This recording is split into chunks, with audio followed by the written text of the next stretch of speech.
Hi, this is a story that was published in Black Petals magazine online in around April 2021. It's called Bake Sale Inspiration.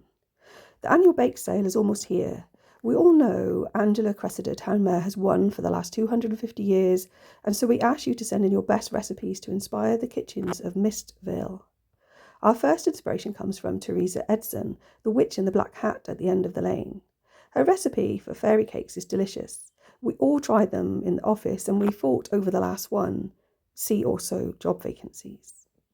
Ingredients: 2 duck or goose eggs, 500 grams of ground fairy flour, 200 grams of asp butter, a teaspoon of black treacle, a sprinkle of thyme dust. A recipe. First, wash your hands. Remember, this is a community bake sale and we wouldn't want you to pass on anything nasty. Preheat the oven to 200 degrees, or if you're cooking the old way, add another log to the fire. You will want to ungrease your baking tins to make sure the last of the winged beasts don't get away. Sieve the ground fairy flour into a large bowl. Whilst doing so, make sure the windows and doors are closed, as some fairies are small enough to survive the grounding process. These escaped fairies can be used for decoration later. Set them aside in a jar.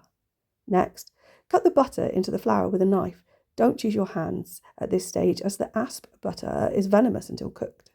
Teresa recommends blasting loud music at this stage so the last fairy screams are drowned out, although of course we aren't all distressed by that whining noise, and the village is practically overrun with the little vermin. When the mixture resembles coarse crumbs, add the 2 eggs and stir vigorously.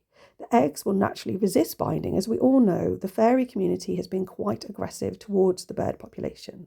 The brew will now smell of stale socks, so you will want to add the black treacle.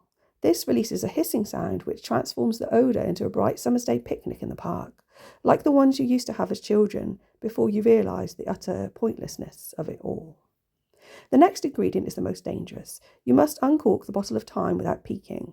Many have lost their way in doing so, and instead of completing their cakes, they regress to before time existed, and their only subsistence is the gloop that formed the Big Bang. Take a tiny sprinkle and spread it evenly through the mixture. You wouldn't want someone getting too much in one bite, or else they might fast forward to the end of their days. Or at least if you do, make sure it's the mother-in-law. Pour the brew into the cake tins. Whatever you have on hand is fine. Teresa chose gravestone bun tins as she finds them the most palatable. Bake for 2 to 3 hours until the cake rises and then implodes, leaving a black tarry residue. Leave them to cool on a tray in the moonlight. This doesn't make them taste better, but it scares away the wolves. Before serving, decorate with tiny fairy wings or baby fairies you caught earlier. This adds a real tang. Thanks for listening.